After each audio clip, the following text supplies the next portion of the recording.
Alhamdulillah, nahmaduhu wa nasta'inuhu wa nastaghfiruh wa na'udzu billahi min shururi anfusina wa min sayyiati a'malina. Man yahdihillahu fala mudilla lahu wa man yudlil fala hadiya lahu. Ashhadu an la ilaha illallah wahdahu la syarika lahu wa ashhadu anna Muhammadan 'abduhu wa rasuluh. Allahumma salli wa sallim ala Muhammad wa ala alihi wa sahbihi ajma'in. Ya ayyuhalladzina amanu taqullaha haqqa tuqatih wa la tamutunna illa wa antum muslimun. Ya ayyuhan nasu taqu rabbakumul ladzi khalaqakum min nafsin wahidah wa khalaqa minha zawjaha wa batha minhuma rijalan katsiran wa nisaa'a wattaqullaha alladzi tasaaluna bihi wal arham. Innallaha kana 'alaikum raqiba. Ya ayyuhalladzina amanu taqullaha wa qulu qawlan sadida yuslih lakum a'malakum wa yaghfir lakum dhunubakum wa man yuti'illaha wa rasulahu faqad faza fawzan 'azima. Fa inna asdaqal hadithi kitabullah wa khairul hadyi hadyu Muhammad wa syarrul umuri muhdatsatuha wa kullu muhdatsatin bid'ah wa kullu bid'atin dhalalah, amma ba'd. Muslimin dan muslimat yang dirahmati oleh Allah Subhanahu wa taala sekalian. Alhamdulillah, pada malam ini kita dapat bersama-sama lagi berhimpun di dalam bilik kuliah Zoom ini untuk kita sambung perbincangan kita berkaitan dengan syarah kepada kitab, syarah kepada hadis yang terdapat di dalam kitab Umdatul Ahkam. Dan insya-Allah hari ini kita nak sambung hadis berikutnya daripada perbincangan kita yang lepas. Kita nak sambung dengan hadis yang kelima insya-Allah pada hari ini. Ya. Baik, saya kongsikan dengan tuan-tuan dan puan-puan hadis yang kelima. Ya, baik.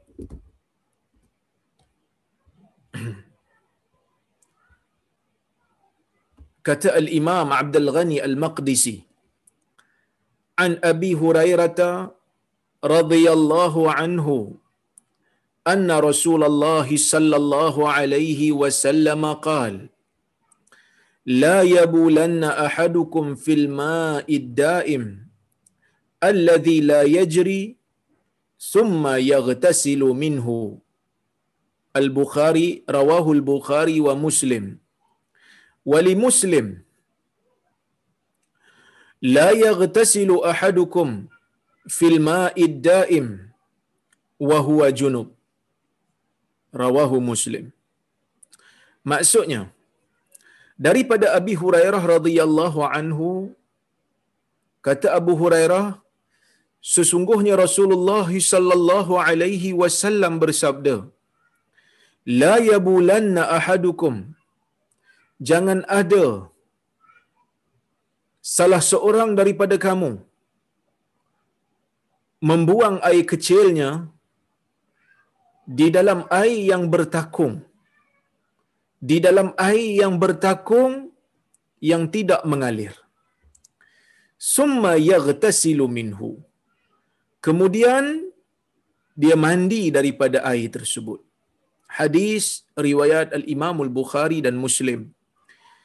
Dalam riwayat yang lain, Imam Muslim meriwayatkan Nabi sallallahu alaihi wasallam menyebut lagi, la yaghtasilu ahadukum fil ma'id da'im, jangan ada salah seorang daripada kamu mandi di dalam air yang bertakung, mandi dalam air yang bertakung wa huwa junub, dalam keadaan dia berjunub ketika mana dia mandi. So inilah hadis yang kelima yang dimasukkan oleh Abdul Ghani Al-Maqdisi, Al-Imam Abdul Ghani Al-Maqdisi di dalam kitab dia Umdatul Ahkam, dan insya-Allah kita cuba untuk mengambil faedah daripada hadis ini. Baik, yang pertama sekali, hukum buang air di dalam air yang bertakung ataupun di dalam air secara umum. Banyak sangat buang air ni kan. Hukum buang air dalam air kan. Baik, buang air ni maksudnya kita kencing lah. Okey. Baik. Di sana ulama berbeza pendapat sikit dari sudut perincian. Perincian terhadap seseorang yang nak buang air di dalam air yang bertakung ni ada perincian di kalangan ulama. Mazhab Hanafi, mereka mengatakan makruh tahrimi, buang air di tempat air yang bertakung. Jadi kalau nak kencing di tempat air yang bertakung ni, mereka kata makruh tahrimi. Apa itu makruh tahrimi? Makruh tahrimi ni ialah satu istilah yang dipopularkan oleh mazhab Hanafi merujuk kepada sesuatu yang haram, tetapi pengharaman itu datang dalam dalil yang tidak mutawatir. Apa pula tu? Sesiapa yang belajar usul fiqh, dia akan tahu benda ni. Hanafi ni agak sedikit unik mazhab dia, kerana hukum bagi mereka ni mereka tambah. Selain daripada makruh, mereka ada makruh tahrimi. Makruh yang biasa tu, makruh pada kita tu dia orang panggil makruh tanzihi.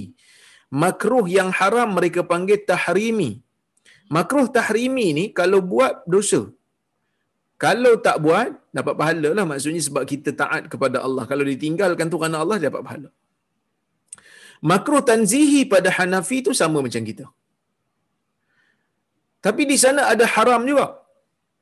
Hanafi dia kata ada haram. Haram pada Hanafi ni apa dia? Haram pada Hanafi ialah sesuatu yang dilarang oleh Tuhan kalau buat dosa, tetapi dalilnya bersifat mutawatir, sama ada Quran ataupun hadis mutawatir. Apa pula itu hadis mutawatir? Hadis mutawatir ini ialah sebuah hadis yang dinukilkan oleh ramai perawi sehingga akal membuat keputusan untuk mengatakan mustahil pada adat mereka berpakat untuk berbohong.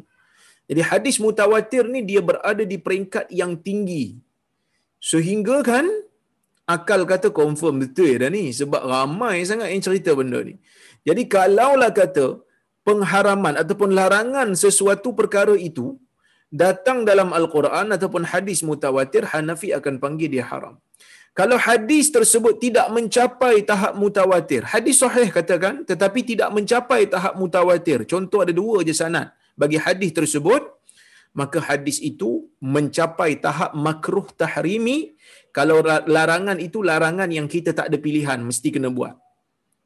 Cuma dia bezakan kerana dari sudut kekuatan dalil tu berbeza. Sama juga macam fardu dan wajib di sisi Hanafi, mereka tambah yang mana fardu ialah sesuatu yang kita panggil berlawanan dengan haram dari sudut dalilnya tu, dalil yang mutawatir mewajibkan suatu benda, jadi dia fardu. Manakala wajib ialah sesuatu perkara yang disuruh dalam agama, tak ada pilihan kena buat, tetapi dalilnya itu adalah khabar ahad. Ini yang disebutkan oleh pengkaji-pengkaji ulama usul fiqh di zaman moden ini. Siapa yang nak mendalaminya boleh bacalah kitab-kitab usul fiqh. Baik. Oleh kerana itu mazhab Hanafi kata makruh tahrimi, buang air di tempat air yang bertakung. Manakala kalau air itu air yang mengalir. Air yang mengalir ni maksudnya air yang macam sungai lah, dia mengalir kan. Dia tak tinggal diam di situ. Maka perbuatan membuang air di situ menurut mazhab Hanafi ialah makruh tanzihi. Makruh tanzihi kerana ada hadis ya yang mana Nabi sallallahu alaihi wasallam menyebutkan, sahabat kata nahan Nabi sallallahu alaihi wasallam ayyubala fil ma'il jari. Nabi sallallahu alaihi wasallam melarang untuk air yang mengalir itu dikencing padanya. Siapa-siapa jangan kencing di tempat air yang mengalir, dan hadis ini sanad dia hasan. Ibn Abidin seorang ulama dalam mazhab Hanafi, dia kata apa? Wal ma'na fihi annahu yuqadhiruhu. Makna larangan ini kerana perbuatan kencing di dalam air ini akan menjadikan air tersebut kotor, wa rubbama adda ila tanjizih. Boleh jadi perbuatan tersebut bukan hanya mengotorkan, tetapi menjadikan air tersebut bernajis. Wa amma rakidul qalil, adapun air yang bertakung dan sedikit, fayahrumul baulu fihi, maka menjadi haram untuk kita buang air padanya, li'annahu yunajjisuhu wa yutlifu maliyatahu wa yaghurru ghairahu biisti'malihi. Adapun air itu kalau dia bertakung dan sikit air itu, maka haram untuk buang air di situ, kerana perbuatan tersebut boleh menajiskan air yang sikit tu, wa yutlifu maliyatahu, dan menghancurkan ataupun membinasakan nilai air tersebut, wa yaghurru ghairahu biisti'malihi, dan mungkin orang lain akan terpedaya, orang lain tak tahu, orang lain akan guna air itu sedangkan air itu telah bernajis. Ya, wattaghawutu fil ma aqbahu minal baul. Manakala perbuatan buang air besar di dalam air lebih buruk daripada buang air kecil. Wakadha idza bala fi ina thumma sabbahu fil ma aw bala biqurbin nahar fajara ilaih fakulluhu qabihun mazmumun manhiyun anhu. Dia kata buang air besar lagi dahsyat, lagi buruk daripada itu. Begitu juga kalau dia kencing di dalam bekas, kemudian bekas itu dituang masuk dalam air. Sama aja. Perbuatan tersebut adalah sama. Kenapa disebut benda ni? Nanti saya hurai. Di ujung nanti saya akan hurai kenapa. Kenapa dia sampai menjelaskan satu-satu. Kencing dalam air pun tak boleh. Kencing dalam bekas tu tuang air kencing tu masuk dalam air tersebut pun tak boleh. Ataupun dia kencing berdekatan dengan sungai, berdekatan dengan sungai dan air itu masuk ke dalam. Air kencing itu mengalir masuk dalam air tersebut. Fakulluhu qabih. Semua perbuatan ini adalah buruk, dicela dan dilarang. Ini kata mazhab Hanafi. Baik. Manakala mazhab Maliki, sesama mazhab Maliki pun ada pelbagai riwayat, ada pelbagai pandangan. Pandangan dalam kitab Al-Mudawwanah, mereka mengatakan makruh jika air tersebut banyak. Perbuatan membuang air di tempat air bertakung, kalau air tersebut banyak, maka makruh mereka kata. Manakala kalau air itu sikit, maka perbuatan tersebut boleh menjadikan ia haram. Manakala Al-Qadhi Iyad mengatakan perbuatan tersebut makruh secara mutlak, ada juga pandangan yang mengatakan dalam mazhab Maliki, ada juga yang mengatakan ia haram secara mutlak. Baik, itu mazhab Maliki. Manakala mazhab Syafi'i, mazhab Syafi'i tuan-tuan dan puan-puan rahmati Allah sekalian, mereka mengatakan makruh buang air jika air sedikit atau banyak. Sebahagian ulama mazhab Syafi'i mengatakan demikian. Tetapi Al-Imam An-Nawawi rahimahullah, dia mengatakan sepatutnya kita mengatakan kalau air tersebut sedikit, ia menjadi haram. Manakala kalau air itu banyak, perbuatan tersebut adalah makruh sajalah. Kerana air itu banyak, jadi air itu tidaklah, orang kata apa, berubah menjadi najis kerana dia banyak. Kan? Selagi mana tak berubah dia punya sifat-sifat air mutlak tu, maka dia tak mengubah. Tetapi perbuatan tersebut tetap dilarang kerana Nabi SAW melarangnya. Bahkan tuan-tuan, ada sebahagian ulama mengatakan larangan Nabi SAW ni bukan semata-mata kerana Nabi takut perbuatan itu, bukan kerana Nabi takut perbuatan itu membawa kepada najis semata. Tetapi Nabi SAW, kata ulama, sebahagian ulama, seperti mana yang dinukilkan daripada Ibn Taymiyah, dia mengatakan Nabi SAW larang ni kerana Nabi nak menutup jalan. Nabi nak menutup jalan daripada orang ni kencing di tempat air yang bertakung. Kenapa kencing di tempat air yang bertakung ni dilarang? Kerana perbuatan kencing di air yang bertakung yang tak mengalir ni boleh menjadikan sumber air ataupun boleh menjadikan penyakit akan merebak disebabkan oleh kerana kuman yang terdapat dalam air tersebut tidak bergerak. Apatah lagi kalau buang air besar, lagilah dahsyat, kan? Jadi Nabi SAW dalam hadis ini mengajar kita tentang memelihara punca air. Bukan hanya sekadar kita nak bincang tentang hukum dan hakam, bukan hanya kita nak berbincang tentang isu fardhu ain, bukan hanya kita nak berbincang tentang kaedah nak buang air, adab-adab nak buang air. Hadis ini juga secara tidak langsung Nabi SAW mengajar kita tentang konsep penjagaan alam. Konsep jaga sumber air, konsep jaga takungan air supaya tidak rosak. Kan? Di tempat-tempat yang ditakung padanya air. Kalau air tersebut sikit ke banyak ke, tetap dilarang oleh agama ni orang Islam pergi buang air di situ. Bukan kata sumber air saja tuan-tuan.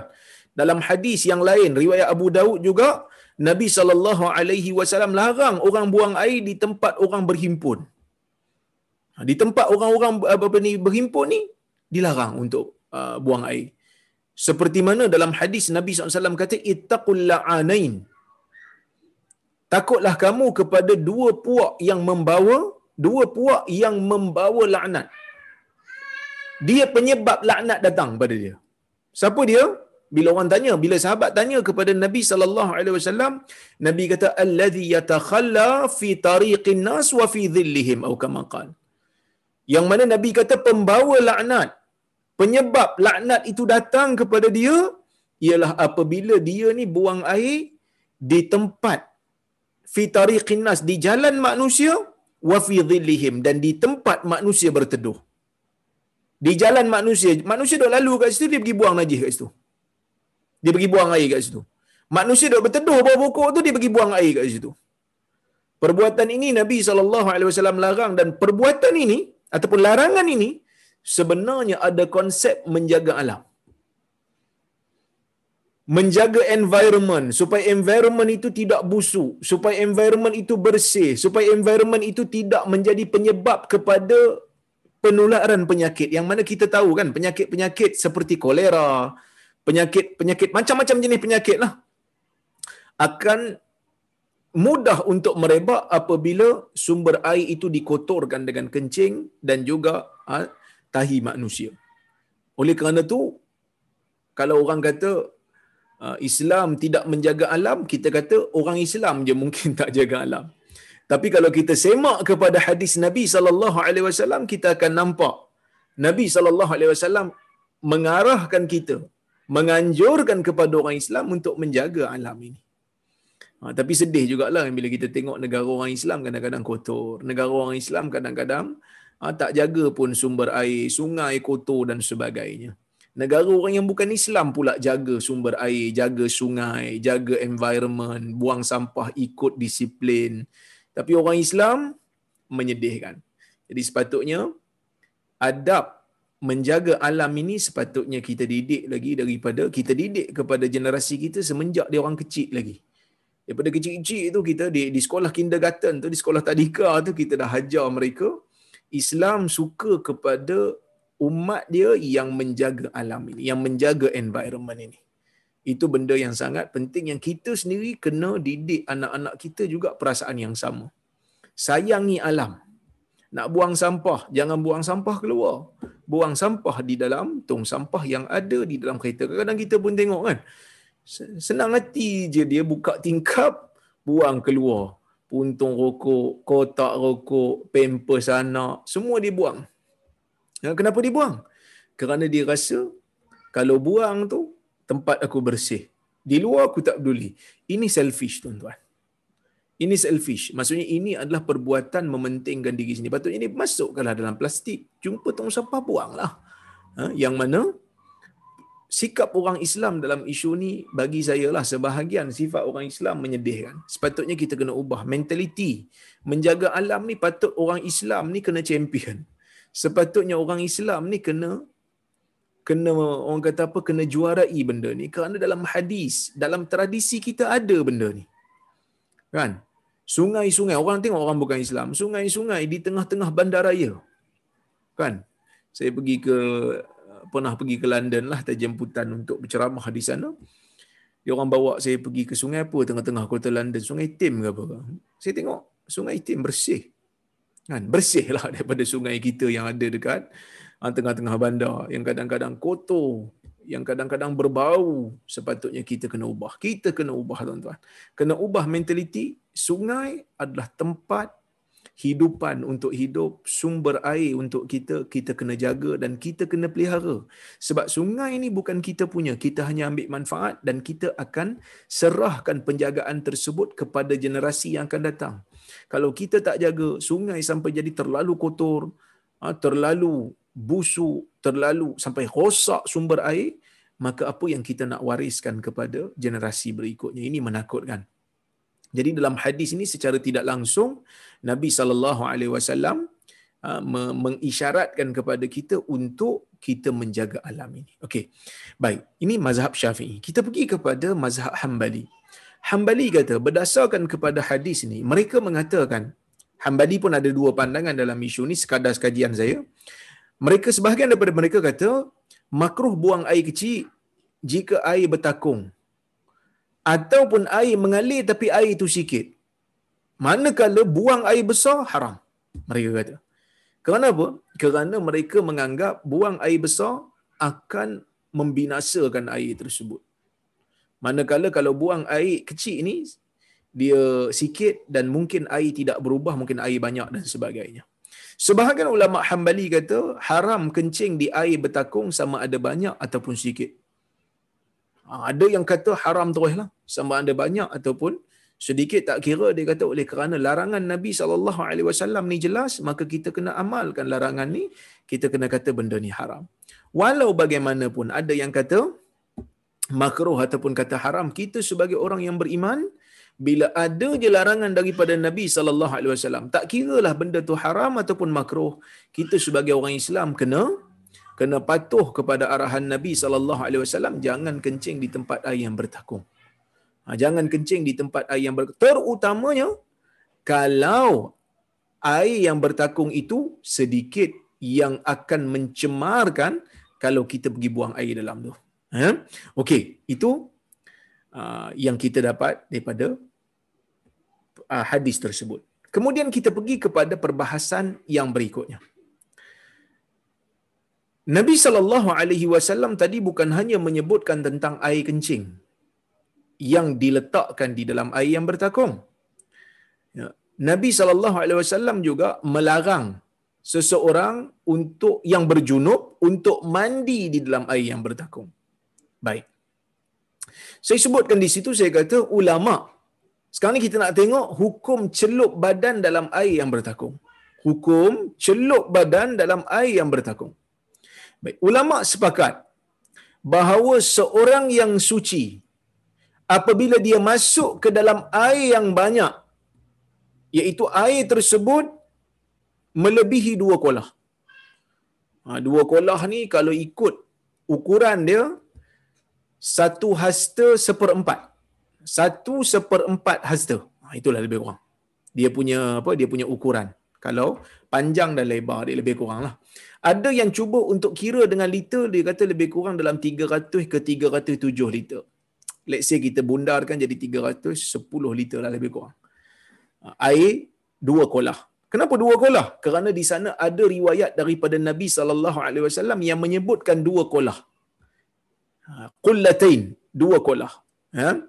Yang mana 2 kolah ni, kalau air sampai kepada 2 kolah, maka air tersebut tidak berubah. Kecuali bila sifatnya berubah. Okey? Baik. Jadi ulama sepakat mengatakan bahawasanya seorang yang tidak berhadas, apabila dia masuk ke dalam, dia mencelupkan badan dia masuk ke dalam air yang bertakung, yakni air yang lebih daripada 2 kolah. Air yang bertakung tu banyak, lebih daripada 2 kolah. Air tersebut tidak menjadi mustakmal. Sebab apa? Sebab dia masuk dan air itu banyak. Dia masuk dalam air kolah tu, air dalam air itu banyak, melebihi 2 kolah, dan dia tak berhadas pun. Dia tak berjunub pun. Dia bukan mandi haid, mandi selepas haid pun. Contohnya, maka air tersebut kekal sebagai air mutlak lah. Dia tak jadi air mustakmal lagi. Ya. Kalau pada badan dia tu ada najis, katalah badan dia tu ada najis, dia masuk ke dalam air yang bertakung, kita kena tengok kepada jumlah air yang ada di situ. Air yang bertakung tu berapa jumlah dia? Kalau air tu sedikit, maka air tu akan berubah menjadi air mutanajis. Apa maksud air mutanajis? Air mutanajis ni air yang terkena najis.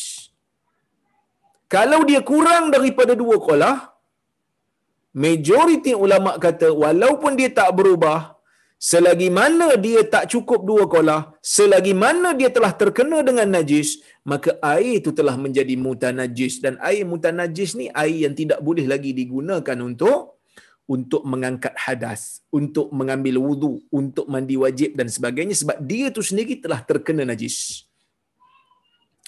Okey, cuma ada mazhab Maliki je lah yang kata air yang sikit kalau terkena najis, selagi mana air tersebut tidak berubah, maka boleh pakai. Ini mazhab Maliki.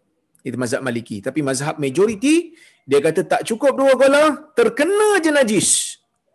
Nampak ada najis, terkena pada air yang kurang pada 2 kolah tu, maka air tersebut dianggap sebagai mutanajis. Okey?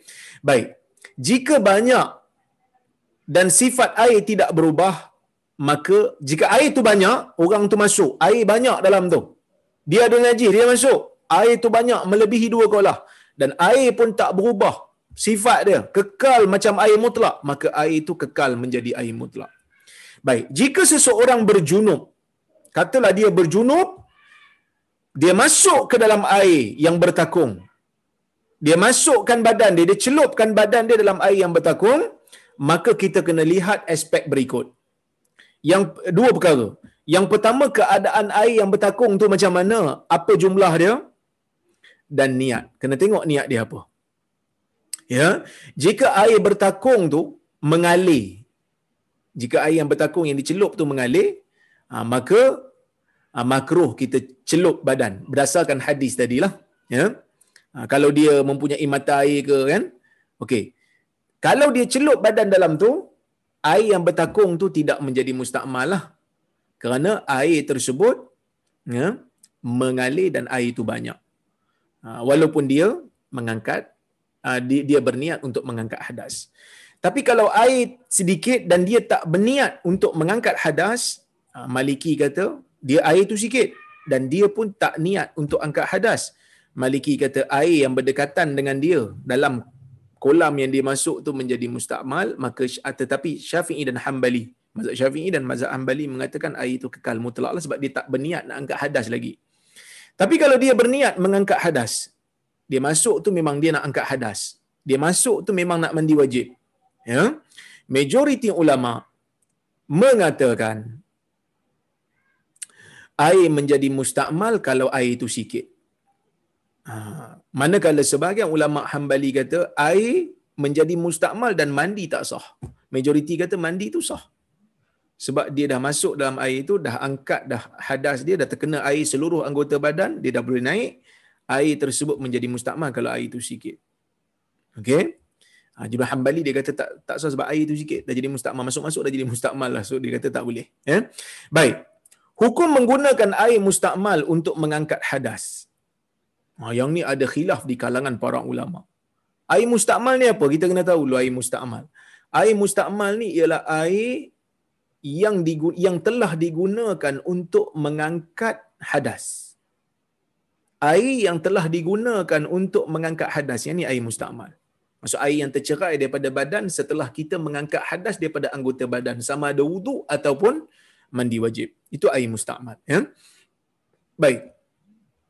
Ulama berbeza pendapat, ya, tentang hukum untuk menggunakan air mustakmal dalam proses nak mengangkat hadas diri dia. Ini ada khilaf sikit di kalangan para ulama. Majoriti ulama kata, saya ulang lagi sekali, definisi air mustakmal ni, air yang telah digunakan untuk mengangkat hadas dan air itu kurang daripada 2 kolah. Kalau air itu lebih 2 kolah, tak jadi hal lah. Tak jadi hal. Dia kekal air mutlak lah, sebab hadis Nabi tadilah. Ya, idza balagal ma qullatain lam yahmilil khabas. Atau kama qala, apabila air telah mencapai kepada tahap 2 kolah, telah mencapai kepada kadar 2 kolah, maka air itu tidak lagi menanggung sesuatu yang kotor. Ya, maka kalau air yang telah digunakan untuk mengangkat hadas, air itu dah digunakan untuk angkat hadas dan air itu tak cukup 2 kolah, maka air itu dikira sebagai mustakmal. Ulama berbeza pendapat, boleh ke tak boleh untuk gunakan air mustakmal yang tak cukup 2 kolah ni untuk orang kata apa, ambil untuk angkat hadas sekali lagi. Kita gunakan dia untuk berwuduk sekali lagi. Boleh ke tak boleh? Majoriti ulama ataupun saya sebelum saya nak masuk perbahasan tu saya nak sebut dulu. Ulama sepakat mengatakan air mustakmal ni suci. Selagi mana tidak berubah sifat dia, dia sucilah. Tapi adakah dia menyucikan? Kita kata air mutlak ni suci lagi menyucikan. Tahir mutahhir. Dia tu suci dan dia menyucikan. Kerana ada air yang suci tetapi tidak menyucikan. Umpamanya air kopi. Air kopi suci sebab tu kita boleh minum. Tapi air kopi tidak menyucikan. Kita tak boleh guna air kopi untuk pergi ambil wuduk. Kita tak boleh guna air kopi untuk mandi wajib. Kan? Itu benda yang kita dah tahulah. Benda maklumat ni saya rasa kebanyakan daripada kita tahu dah. Dan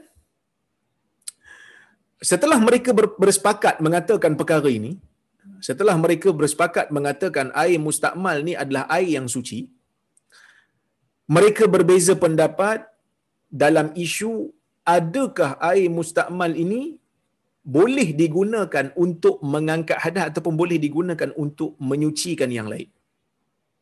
Ulama berbeza pendapat dalam isu ni.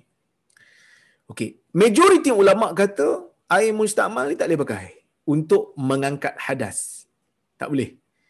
Dia hanya suci tetapi dia tak menyucikan. Kecuali kalau kita kumpul-kumpul. Jadi dua kolah. Then dia jadi mutlak baliklah. Selagi mana sifat dia tidak berubahlah, sifat air itu still ada. Manakala dalam mazhab Maliki, sebahagian ulama dalam mazhab Hambali, termasuk Al-Imam Al-Bukhari dan juga mazhab Zahiri, mereka mengatakan ambil bersuci dengan menggunakan air mustakmal ini dibenarkan. Imam Bukhari dia tak sebutlah, tapi zahir daripada apa yang ditunjukkan di dalam sahihnya nampak macam Imam Bukhari cenderung kepada pendapat ni, iaitu air mustakmal masih boleh digunakan untuk mengangkat hadas. So khilaf di kalangan para ulama, majoriti kata tak boleh, minoriti kata boleh. Okey, baik. Kenapa mereka berbeza pendapat dalam isu ni? Okey, kita tengok. Kerana mereka mempunyai dalil yang berbeza. Dalil yang digunakan oleh majoriti ulama adalah dalil yang kita baca tadilah.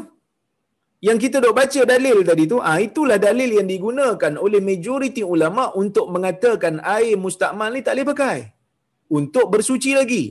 Dalil apa, macam mana mereka faham? Contoh, hadis daripada Abi Hurairah radhiyallahu anhu, Nabi SAW bersabda, la yaghtasil ahadukum fil ma'id da'im awir rakid wa huwa junub. Jangan ada salah seorang pun daripada kamu yang mandi di dalam air yang bertakung, iaitu air yang tidak bergerak, air yang tidak mengalir, dalam keadaan dia berjunub. Maka orang bertanya, kaifa yaf'al ya Abu Hurairah? Qala yatanawaluhu tanawulan. Jadi anak murid Abu Hurairah tanya, macam mana nak buat kalau macam tu? Air bertakung ni macam mana kita nak buat? Maka Abu Hurairah kata, dia perlu cedoklah. Dia cedoklah, janganlah masuk dalam bekas air tu sedangkan air tu sikit. Air tu dah lah bertakung. Tak mengalir pula tu, jangan mandi dalam tu. Kenapa Nabi larang? Mereka memahami, majoriti ulama dia faham, dia kata fi hadzal hadis an-nahyu 'anil ightisali fil ma'ir rakid. Was-sababu fi dhalik annahu yufsiduhu 'ala ghairihi. Li'annahu bil ightisal bihi yasiru musta'mala fala yastati'u ghairuhu ay yaghtasila bihi, lidzalika amara ay yatanawala al-ma' minhu tanawulan wa hukmul wudu hukmul ghusli fi hadzal hukm. Yang mana dalam hadis ini terdapat larangan, daripada larangan untuk kita mandi di dalam air yang bertakung. Sebabnya apa? Sebabnya perbuatan mandi dalam air yang bertakung akan merosakkan air, menyebabkan orang lain tak boleh guna dah air yang kita mandi dalam air bertakung tu. Sebab apa? Sebab dengan kita mandi dalam air yang bertakung akan menjadikan air tersebut sebagai air mustakmal.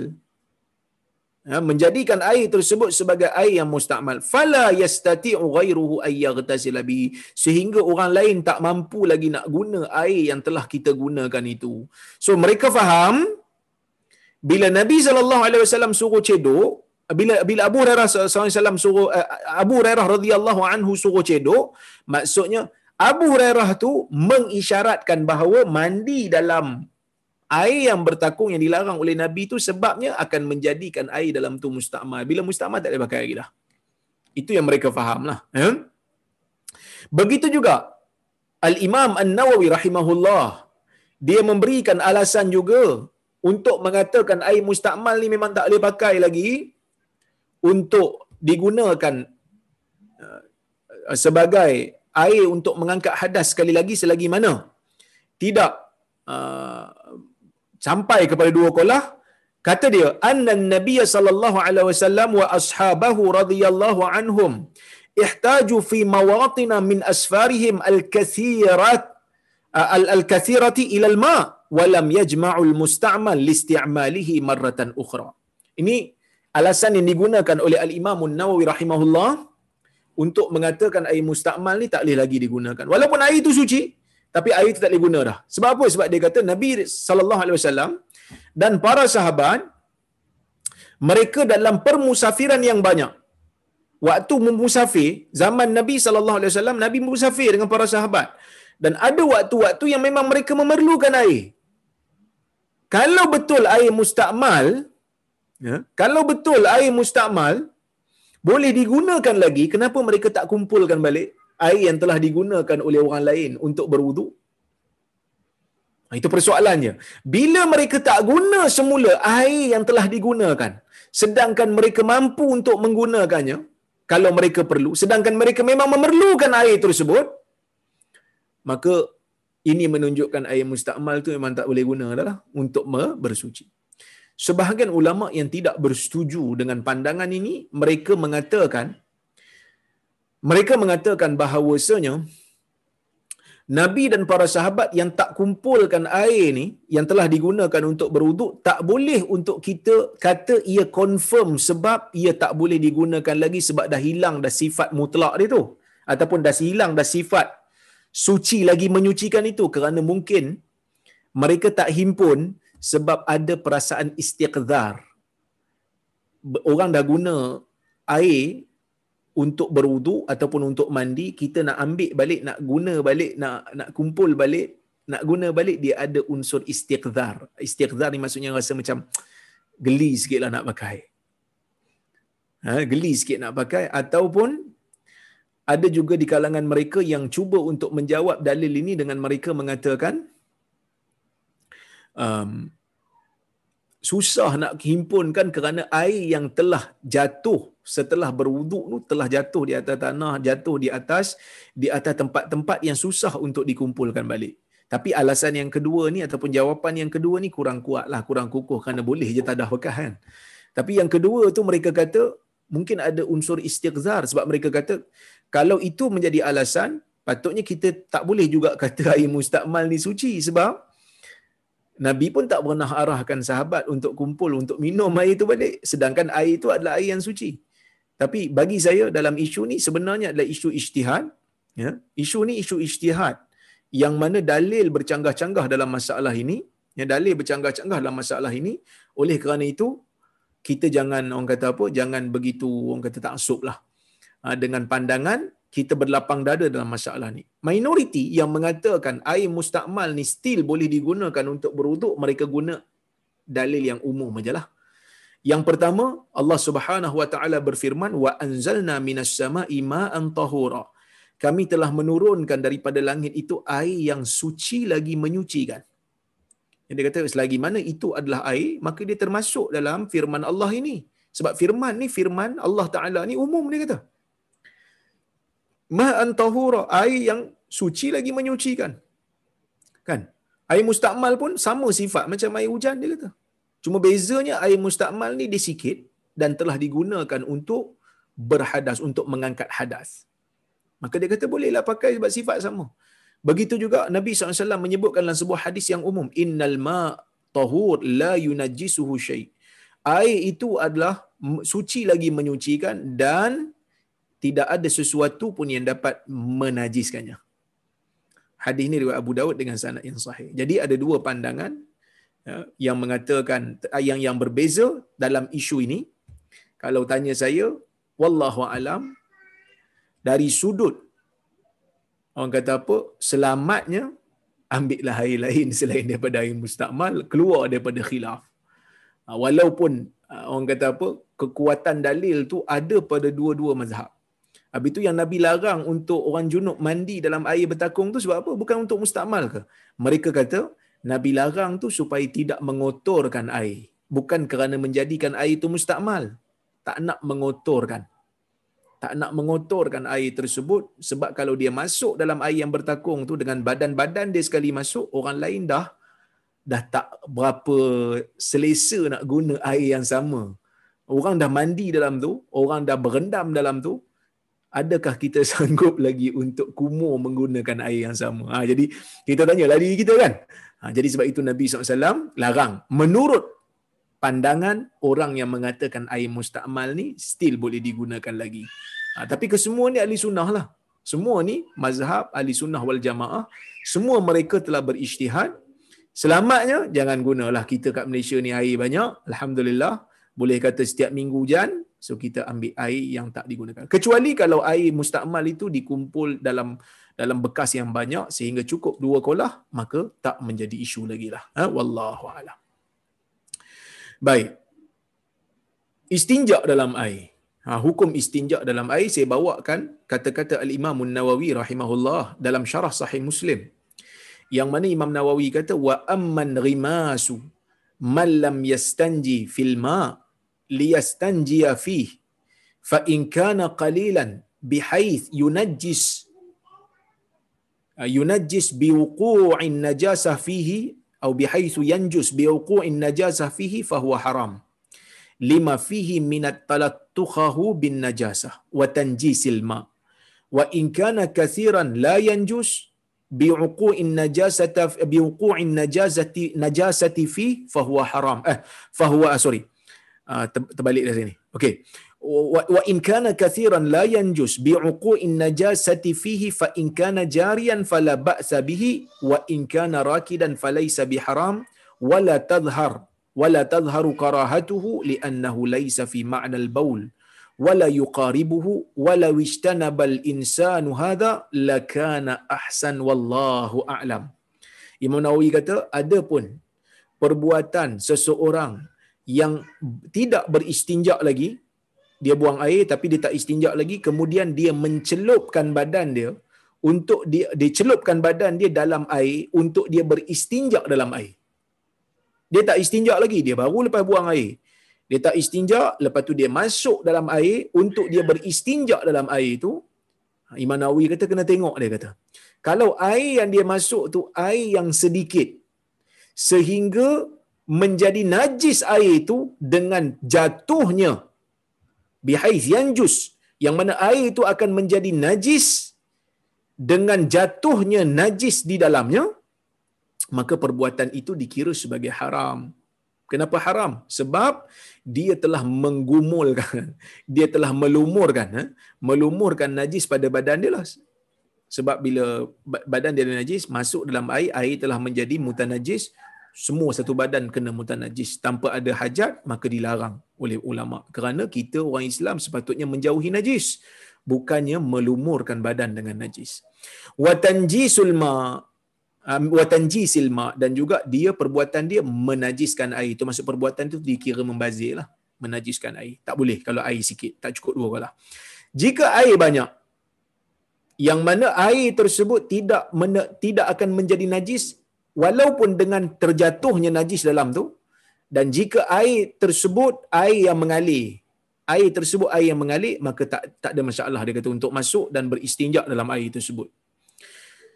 Kalau air itu bertakung, air banyak tapi tak mengalir, bertakung, kan? Maka perbuatan tu tak dikira sebagai haram, wala tadhhar karahatuhu, dan tidak terzahir juga nak kata makruh. Kerana perbuatan beristinja dalam air ini tak sama macam, tidak termasuk dalam makna kencing. Tidak juga menyamai, tidak juga mendekati.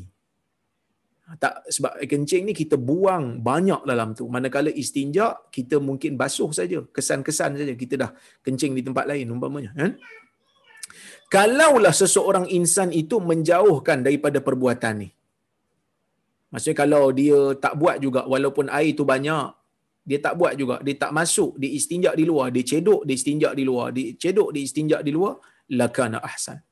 Perbuatan ini lebih baik, dia kata. Wallahu a'lam. Nak bagi tahu kepada kita tuan-tuan dan puan-puan rahmati Allah sekalian, begitu pentingnya perbuatan ataupun perkara ini sehingga para ulama berbahas tentangnya. Wallahu a'lam. Baik. Itu isu istinja di dalam air yang telah saya sebutkan tadi. Kita tengok pula kepada perbahasan yang baru, iaitu hukum air yang terkena najis. Air terkena najis masuk. Saya dah sebutkan tadi, ya. Jika air yang banyak, iaitu melebihi 2 kolah, luas dia, para ulama mengatakan sekira-kira 1/4 hasta. 1 hasta dan 1/4 hasta, luas dan panjang. Ada yang kata 307 liter, pengkaji-pengkaji moden sebut, ada yang kata 300, ya. Dia kata kalau air itu banyak dan air tidak berubah, maka air itu kekal menjadi air mutlak walaupun najis masuk dalam tu. Umpamanya air sungai lah. Air sungai ini banyak najis masuk dalam tu. Tak berubah air itu, kekal macam air sungai, maka air sungai dikira sebagai air mutlak. Kekal. Air laut umpamanya. Jika banyak, ya, jika banyak dan dah berubah pun air itu, maka air menjadi mutanajis. Air itu banyak, tapi air telah menjadi berubah. Salah satu daripada sifat dia, bau dia dah berubah, ataupun warna telah berubah, ataupun rasanya telah berubah, maka dia menjadi mutanajis sebab banyak dah najis dan dia telah berubah. Jika sedikit dan berubah, confirm lah. Memang jadi mutanajis lah, dah sikit, tak cukup 2 kolah, berubah pula tu. Cuma kalau dia sedikit dan tidak berubah, sikit, najis masuk, tak berubah air tu. Yang ni ada perbezaan pandangan dalam kalangan ulama. Mazhab Syafi'i dan juga Hambali, mereka mengatakan air tersebut mutanajis. Air itu mutanajis walaupun tak berubah. Selagi mana air najis masuk, air tak cukup 2 kolah, dikira mutanajis. Apa dalil mereka? Dalil mereka ialah hadis yang kita baca pada minggu lepas. Hadis yang kita baca pada minggu lepas, iaitu hadis Nabi SAW tidak membenarkan seseorang yang bangun daripada tidur untuk celup tangan dia ke dalam bekas. Idza staiqadha ahadukum min naumih fala yaghmis yadahu fil ma' hatta yaghsilahu. Atau kama qala. Nabi kata apabila salah seorang daripada kamu bangun daripada tidur, ya, jangan dia masukkan tangan dia ke dalam bekas air untuk berwudu ataupun untuk membasuh apa-apa badan dia, kecuali dia basuh dulu tangan dia. Fa innahu la yadri aina batat yaduh. Kerana dia tak tahu di mana tangan dia tidur. Bila Nabi kata di mana tangan dia tidur, maksudnya mungkin dia terpegang najis. Mungkin dia garu dubur dia sehingga sebahagian sedikit daripada najis telah terkena tangan dia, maka sebab itu Nabi tak bagi celup dalam tu. Basuh dulu supaya tak nak mutanajis air yang sikit tu. Begitu juga dalam hadis Nabi SAW menyebutkan tentang jilatan anjing. Nabi sebut iza walagal kalb ina ahadikum, apabila anjing telah menjilat bekas makanan kamu. Dalam riwayat yang lain disebut falyuriqhu, hendaklah buang air itu. Anjing jilat bekas makanan. Adakah anjing bila jilat air dalam bekas, adakah air itu berubah? Tak semestinya. Nabi suruh buang air itu. Nabi tak suruh tengok dah berubah ke tidak. Buang air itu menunjukkan air yang sikit terkena najis tetap dianggap sebagai mutanajis. Ini pendapat mazhab Syafi'i dan juga Hambali. Manakala mazhab Maliki dan juga Al-Imam Al-Bukhari, ya, mereka mengatakan tidak jadi, ya, tidak jadi mutanajis selagi mana tak berubah. Imam Bukhari cenderung pada pendapat ni lah. Sebenarnya Imam Bukhari ni kita nak menentukan mazhab dia pun susah juga, tapi zahir daripada tajuk-tajuk bab tu nampak macam Imam Bukhari selari dengan pandangan ini yang mengatakan air yang sedikit terkena najis tidak berubah sifat dia, tak berubah langsung sifat dia, maka kekal sebagai air yang suci, kata mereka, iaitu mazhab Maliki dan juga Bukhari. Dalil mereka ialah al-ma tahur la yunajjisuhu syai'. Air itu suci, menyucikan dan tidak ada sesuatu pun yang boleh menajiskannya selagi mana dia tidak berubah sifat. Ini pendapat minoriti lah. Pendapat minoriti, majoriti kata najis. Dari sudut kekuatan dalil, wallahu a'lam, nampak kuat belah mazhab Syafi'i dan juga Hanbali lah. Nampak kuat belah mazhab Syafi'i dan juga Hanbali kerana dalil yang mereka gunakan itu jelas. Terutamanya jilatan anjing tadi yang Nabi suruh buang air itu. Kalau air itu tak menajis disebabkan jilatan tu, dah tentu Nabi tak suruh buang. Kerana buang air ni, kalau air itu elok, buang air kan membazir. Jadi air itu dah tak elok lah, dah kena jilat dengan anjing. Wallahu a'lam. Ya? Baik tuan-tuan, dalam bab air yang bertakung ni, dalam bab mandi kencing, Nabi SAW larang kencing di dalam air yang bertakung. Ada satu mazhab dia best lah kalau kita nak tengok, kalau kita sekadar nak orang kata apa, nak kaji. Mazhab Zahiri, Daud Az-Zahiri, Ibn Hazmin Az-Zahiri juga berpendapat dengan pendapat yang sama. Zahiri ni sebenarnya salah satu daripada mazhab ahli sunnah juga. Cuma di mazhab fiqh Zahiri. Dia panggil Zahiri sebab apa? Sebab dia pegang zahir. Apa yang dalil sebut yang tu je. Dia tak tengok kepada makna sebalik, dia tak tengok kepada kias, dia tak tengok kepada objektif. Yang zahir tu zahir. Dia kata Nabi SAW suruh ataupun larang kita untuk kencing di dalam air yang bertakung, dia kata. Jadi itu je yang tak boleh. Kalau seseorang tu kencing dalam bekas, kemudian bekas yang ada air kencing tu dituang masuk, yang tu tak ada masalah, dia kata. Yang tu tak dilarang, boleh buat. Ataupun dia kencing di tebing berdekatan dengan air sungai ke, air bertakung ke, air lombong ke apa ke, air kencing tu mengalir daripada tebing tu masuk dalam sungai. Yang ni pun dia kata tak apa, Nabi tak larang. Sebab Nabi larang kencing di dalam, Nabi bukan larang kencing di luar sambil air masuk. Ataupun Nabi bukan larang kencing dalam bekas kemudian tuang masuk dalam. Jadi pandangan ini ataupun kita kata istimbat, rumusan yang mereka faham ini terlalu literal. Sangat literal. Sedangkan kalau kita tengok kan, kalau kita tengok sebenarnya hadis Nabi SAW ni, bila Nabi kata jangan kencing dalam tu, samalah. Sama ada kencing dalam tu pun sama. Kalau kencing kat luar, masukkan air kencing dalam tu pun sama. Sebab Nabi SAW tidak suka kita mengotorkan air. Tetapi mereka hanya berpegang kepada literal, sehingga kan mereka mengatakan kalau kencing di luar, tuang masuk dalam, tidak dilarang. Itu mazhab yang kita panggil sebagai mazhab yang literal lah. Yang literal. Baik. Kita pergi kepada hadis yang berikutnya. Sekejap tuan-tuan. Saya lupa pula nak paparkan tadi. Okey. Hadis yang berikutnya, hadis yang ke-6. An Abi Hurairah radhiyallahu anhu qala anna Rasulullah sallallahu alaihi wasallam qala idza sharibal kalb fi ina'i ahadikum falyaghsilhu sab'an. Dalam yang hadis yang lain disebutkan hadis an Abdullah bin Mughaffal radhiyallahu anhu anna Rasulullah SAW qala idza walagal kalb fil ina faghsiluhu sab'a marrat wa affiruhu thaminah fit turab. Hadis riwayat Muslim. Ya, ada dua hadis yang mana yang pertama hadis daripada Abi Hurairah radhiyallahu anhu, katanya Rasulullah SAW bersabda, apabila anjing minum dalam bekas makanan kamu, hendaklah kamu basuh dengan 7 kali. Dalam riwayat Muslim disebut ulahun nabi turab. Yang pertama itu dengan tanah. Dalam hadis Abdullah bin Mughaffal disebut apabila anjing jilat dalam bekas kamu, basuh dia 7 kali. Dan yang ke-8, hendaklah kamu lumurkan dia dengan tanah. Okay, ada riwayat yang berbeza sikit dalam isu ni. Baik. Kemudian kita tengok perbahasan ulama. Adakah yang dikira sebagai najis itu air liur saja ataupun macam mana?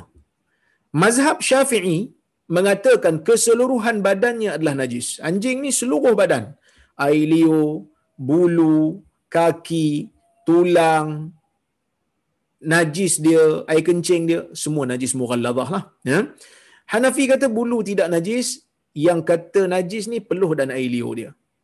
Manakala mazhab Maliki, mereka mengatakan anjing tidak najis. Tak najis? Pasal apa tak najis pula? Dia kata tak najis. Yang Nabi suruh basuh tu bukan nak hilangkan najis. Tapi basuh tu hanya ta'abbudi. Dia hanya ibadat yang disuruh oleh syarak. Dia kata. Manakala Al-Imam Syaukani dia kata yang najis ni air liur saja. Badan dan bulu tak. Najis yang kena basuh dengan air tanah ni, air liur dia saja. Badan dan bulu tak najis. Okey. Hukum basuhan najis anjing. Okey. Mazhab Syafi'i dan Hambali, mereka kata wajib basuh dengan air tanah. 7 kali lah. Sekali dengan air dengan air tanah, 6 kali lagi dengan air mutlak. Manakala Maliki mengatakan sunat basuh 7 kali tanpa guna tanah. Hanafi pula kata wajib basuh 3 kali sahaja. Kenapa? Dia kata kerana Abu Hurairah ada riwayat dia basuh 3 kali ya. Walaupun dia riwayat 7 kali itu, Hanafi kata dia sendiri amal menunjukkan mungkin dia tahu hadis itu telah dimansuhkan, dia sendiri amal 3 kali basuh. Maka sebab itu Hanafi kata 3 kali saja. Sebahagian Hambali walaupun mereka kata kena basuh dengan air tanah, tetapi mereka kata boleh ganti dengan sabun. Sebab apa mereka kata boleh ganti dengan sabun ataupun boleh ganti dengan benda-benda penyuci lain selain daripada tanah? Kerana mereka menganggap tanah zaman dulu ni merupakan salah satu daripada ejen penyuci. Ejen penyuci. Jadi, sebab tu mereka kata boleh ganti. Tapi kalau tanya saya lah, kalau tanya saya tuan-tuan dan puan-puan rahmati Allah Subhanahu Wa Taala sekalian, kita kekal lah dengan tanah tu. Kerana ada juga kajian yang mengatakan anjing ni di air liur dia tu ada virus, ada kuman yang mana akan hilang kuman tu dengan tanah. Jadi kalau kita kekalkan sabun apa semua ni, kita tak payah pakai lah. Tak payah pakai. Walaupun Hambali kata boleh, sebahagian daripada mazhab Hambali kata boleh, tapi kita kekalkan dengan tanah tu sebab Nabi SAW clear sebut tanah. Ya, inilah yang kita mampu untuk bincangkan pada hari ini. Okey. Kemudian kalau katalah ada perbahasan di kalangan ulama, kalau jilatan itu banyak kali ataupun anjing lebih pada seekor, bekas kita dijilat oleh anjing banyak kali ataupun anjing tu lebih pada seekor, jadi kita kata sekali basuhan lah, maksudnya 7 kali itu memadai. 7 kali itu akan hilangkan semua najis yang ada. Sekali dengan air tanah, 6 kali dengan air mutlak. Sudah memadai. Okey? Baik. Kemudian, najis babi. Najis babi, mazhab Syafi'i, mereka kata sama seperti anjing. Sebab mereka menggunakan qiyasul aula. Apa itu qiyasul aula? Mereka kata anjing dengan babi ni, babi lagi dahsyat kekotoran dia daripada anjing. Sebab babi disebut dalam Quran pengharamannya. Maka sudah pastinya babi lebih utama untuk disertu. Manakala majoriti ulama dia kata babi ni hanya perlu dibasuh saja, tak perlu untuk disertu. Majoriti ulama lah. Mazhab Syafi'i agak sedikit berhati-hati dalam masalah ni. Al-Imam An-Nawawi rahimahullah, ya, dia juga nampak cenderung kepada pendapat yang kata babi tidak perlu untuk disertu. Wallahu a'lam. Baik. Saya rasa cukuplah sekadar tu, 10 syukur lah. InsyaAllah kita jumpa lagi pada masa-masa yang akan datang. Baik.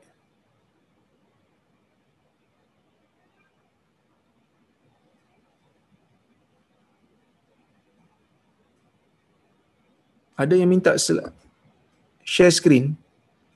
Tadi saya share screen kan? Mungkin ada yang tak dapat ke tu.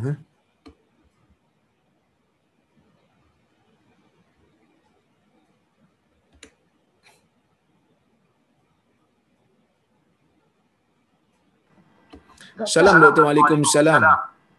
Akak dah save tadi yang doktor share tu, nanti akak post ke Telegram atau Okey, baik. Okay, ini ada soalan. Assalamualaikum. Waalaikumsalam. Di dalam kitab Bulughul Maram ada hadis tentang mengambil wudu sekali, 2 kali dan 3 kali. Mohon sedikit pencerahan. Ya, hadis tersebut memang sahih. Memang ada. Nabi SAW ambil wuduk sekali pun ada. Nabi mengambil wuduk 2 kali pun ada. Nabi mengambil wuduk 3 kali pun ada. Nabi kenapa buat macam tu? Nabi nak menunjukkan ketiga-tiga ni adalah dibenarkan. Afdalnya 3, kalau tak cukup buat 2, kalau tak cukup ambillah 1 kerana itulah yang wajibnya. Ya, baik.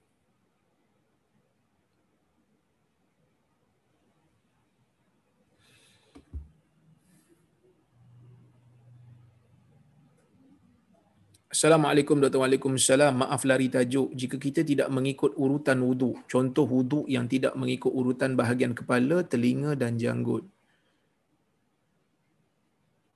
apakah sah wudu kita? Baik, pertama sekali, kepala dan janggut adalah yang sama, adalah anggota yang sama. Jadi tertib ni adalah anggota yang berbeza-beza. Maksudnya muka dulu, lepas tu baru tangan. Jangan basuh tangan dulu sebelum daripada muka. Itu maksudnya. Jadi kalau kita basuh janggut dulu, kan, janggut termasuk dalam ruang kepala. Kalau kita nak basuh pipi dulu sebelum dahi, tak ada masalah. Yang penting meratakan kita punya anggota wuduk.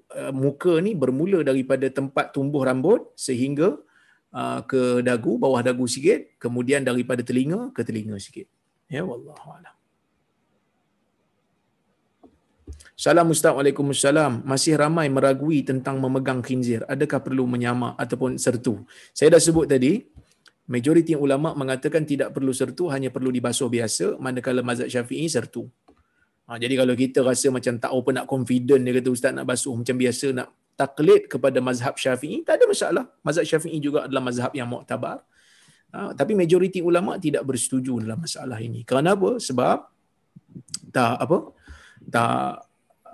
tak ada dalil yang jelas, melainkan mereka menggunakan qiyasul aula. Dalil yang jelas hanya menyebutkan tentang anjing semata-mata. Assalamualaikum. Waalaikumsalam. Saya dengar tadi Ustaz kata mazhab Maliki tak najis. Memang mazhab Maliki tak najis. Anjing itulah kan. Sebab ni kebanyakannya orang Arab pegang bela anjing sama macam kucing. Saya masih keliru. Baik. Perbuatan memelihara anjing dilarang di dalam Islam. Walaupun mazhab Maliki kata anjing tak najis, tetapi tetap dilarang.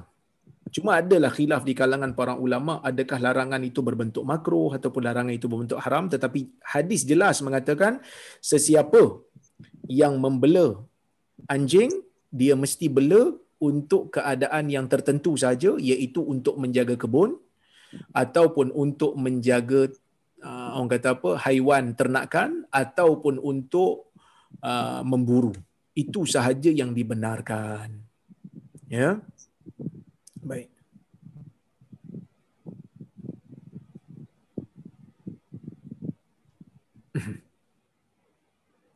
Assalamualaikum Dr. Waalaikumsalam. Apa hukum solat gulung lengan dengan isbal?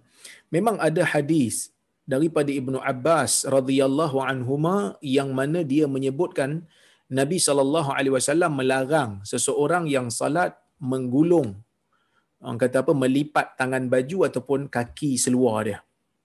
Okey. Cuma perbuatan ni dianggap sebagai makruh. Tidak mengganggu kesahihan salat. Kalau orang tu dia salat dalam keadaan dia melipat baju dia, tangan baju dia ataupun kaki seluar dia, solat dia still sah. Cuma dia telah melakukan perkara yang makruh. Cuma adalah satu pandangan dalam mazhab Maliki, mereka kata kalau seseorang itu di luar salat memang dah lipat baju, maka kalau dia salat dalam keadaan lipat baju, itu tidak menjadi makruh.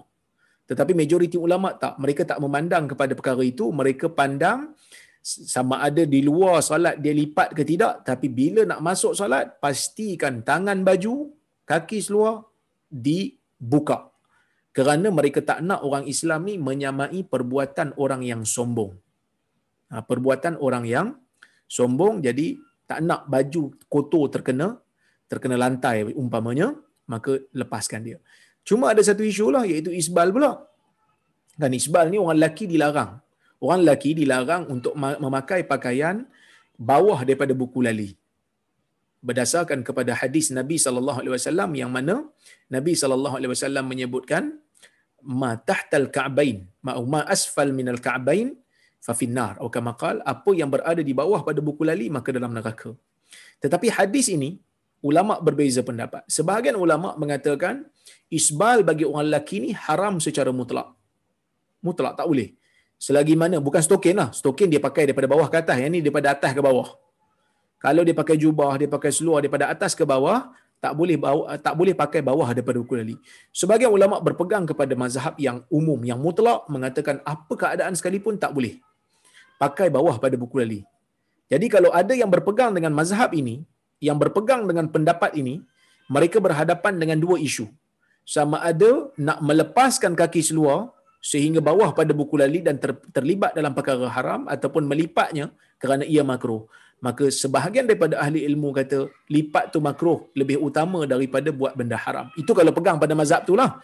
Tapi ada satu lagi mazhab yang mengatakan mereka membezakan di antara orang yang melabuhkan pakaiannya bawah pada buku lali melihat kepada sombong ataupun tidak. Kerana di sana ada riwayat daripada Abu Bakar, yang mana Abu Bakar ni dia bila pakai pakaian, oleh kerana disebabkan dia kurus, maka pakaian dia tu labuh sehingga bawah daripada buku lali. Maka dia mengadu kepada Nabi sallallahu alaihi wasallam. Maka Nabi sallallahu alaihi wasallam menjelaskan kepada Abu Bakar, anta lasta mimman yaf'aluhu khuyala. Wahai Abu Bakar, engkau bukanlah orang yang melakukan perkara ini dalam keadaan sombong.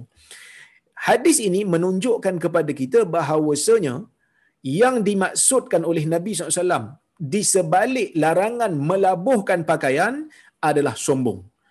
Jadi kaedah fiqh mengatakan al-illatu taduru al-hukmu taduru al-hukmu yadurul ma'al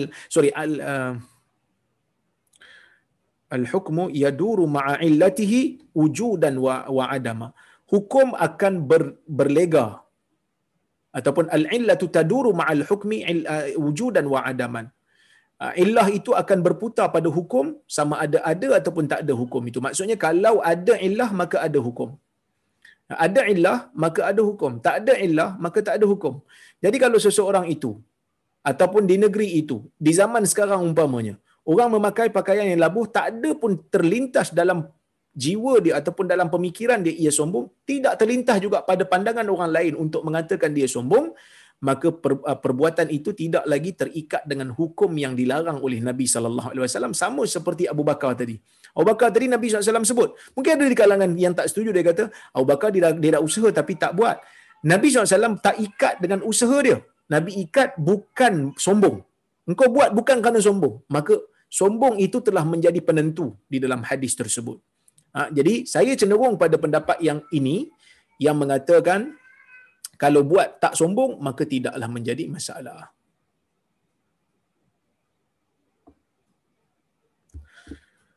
Ustaz, apa dalil boleh ganti sabun dengan tanah? Nabi SAW sebut tanah. Kenapa mereka kata boleh ganti dengan sabun? Kerana mereka faham tanah tu sebagai ejen pembersih. Sebab ada hadis pun, Nabi SAW bila mandi wajib, ada riwayat menyebut Nabi menggosok tangan dia di tanah untuk membersihkan tangan bila nak mandi wajib. Jadi ini salah satu daripada petanda lah. Tetapi kalau tanya kepada saya lebih cenderung kepada pendapat yang kata kekalkan dengan tanah. Wallahu a'lam.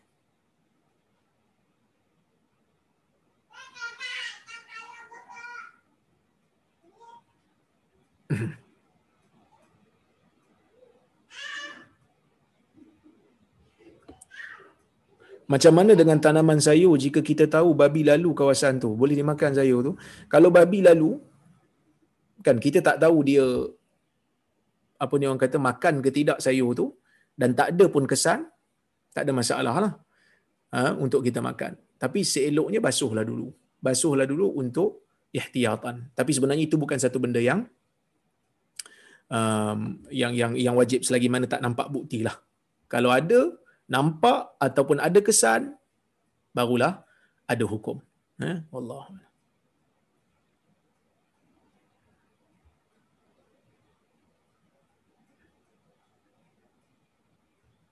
Ui, banyak soalan ni.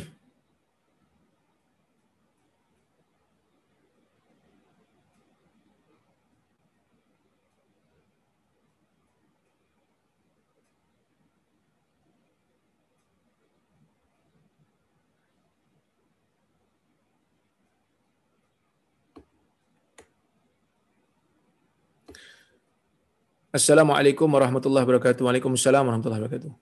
Saya dah dengar ada segelintir penerima bantuan food banks and the rest of bantuan mereka menjual kembali sumbangan tu pada orang lain. Kawan saya tanya saya, apakah hukum berbuat demikian? Hasil jualan tu halal ke haram?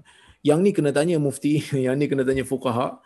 Tapi kalau ikut etika, ini adalah satu perbuatan yang sangat tidak beretika. Ya. Food bank yang disediakan adalah untuk orang yang benar-benar memerlukan kepada makanan, bukan untuk dijual. Maka kita telah menyalahgunakan tujuan orang untuk memberi. Kita telah mengambil hak orang yang lebih berhak. A'ti kulladhi haqqin haqqahu. Dalam hadis menyebutkan, berikan setiap orang yang berhak itu haknya. Berikan setiap orang yang berhak itu haknya. Jadi bila kita tak ada keperluan untuk ambil, kita tak perlu ambil. Itu bukan hak kita. Benda tu telah disediakan untuk orang yang memang berkeperluan untuk ambil. Tiba-tiba kita pergi ganggu, kita jual untuk kita dapatkan duit. Ini adalah satu perbuatan yang sangat-sangat tidak beretika, sangat-sangat tidak berakhlak. Ketahuilah, sesungguhnya perbuatan kita menzalimi orang lain semuanya akan dihitung oleh Allah Subhanahu Wa Taala. Jadi jangan kita buat satu benda yang boleh merosakkan hak orang lain. Kalau kita perlu, ambil. Ya, kalau kita perlu, ambil. Tetapi kalau kita memang tak perlu, pasal apa kita nak pergi jual? Sedangkan kita memang tak lapar pun. Jadi ini masalah yang boleh merosakkan usaha masyarakat untuk membantu masyarakat yang lain. Ya, ini benda yang sangat-sangat saya sedih lah. Ya, saya sedih. Sepatutnya kita sama-sama bantu. Ini kita pula pergi rosakkan. Jadi lepas ni orang nak letak pun jadi takut. Kan? Orang nak letak barang pun jadi takut. Sebab apa nanti? Ya. Orang dah orang curi dia kata. Kan? Orang curi, orang jual. Ini sesuatu perbuatan yang sangat tidak beretika. Wallahu a'lam. Bagaimana nak meyakini kebersihan kucing yang dibela dalam rumah? Sebab ada orang dalam rumah saya pertikaikan kebersihan kucing melintasi kawasan beribadat. Kucing ni dalam hadis Nabi SAW sebut juga. Nabi kata, innama hiya minat tawafin. Sesungguhnya kucing ni memang yang sentiasa berada mengelilingi kamu. Jadi, sebahagian daripada, boleh saya katakan ulama bila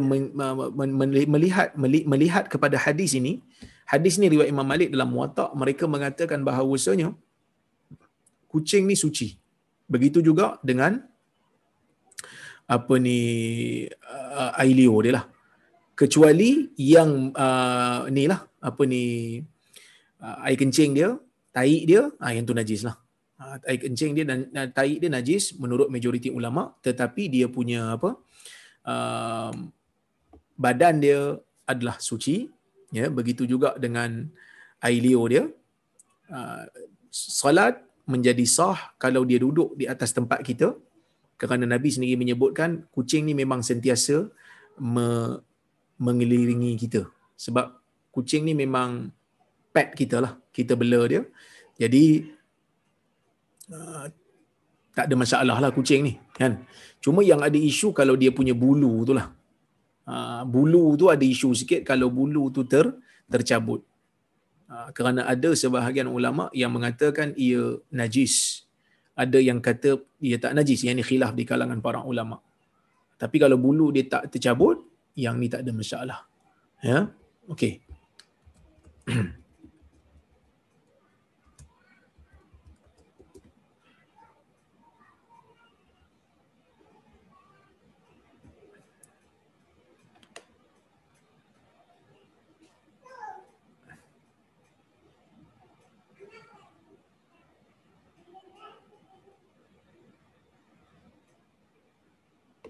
Cuma kalau tanya saya lah, kan, bulu kucing ni najis ke tidak, wallahu alam, saya cenderung kepada pendapat yang mengatakan bulu kucing tidak najis. Yang mengatakan yang najis adalah dia punya tahi dia dan air kencing dia. Wallahu alam. Jadi tuan-tuan, saya kira cukuplah sekadar itu untuk malam ni. Insya-Allah kita jumpa lagi pada masa akan datang. Apa yang baik daripada Allah, apa yang buruk datang daripada kelemahan diri saya. Mudah-mudahan tuan-tuan dan puan-puan dirahmati oleh Allah, dipelihara oleh Allah Subhanahu Wa Taala sentiasa. Terima kasih kepada Nur Islam Academy, Kak Lin, yang lain-lain juga. InsyaAllah kita jumpa pada masa akan datang. Aqulu qawli hadha wa astaghfirullahal azim li wa lakum. Wassalamualaikum warahmatullahi wabarakatuh.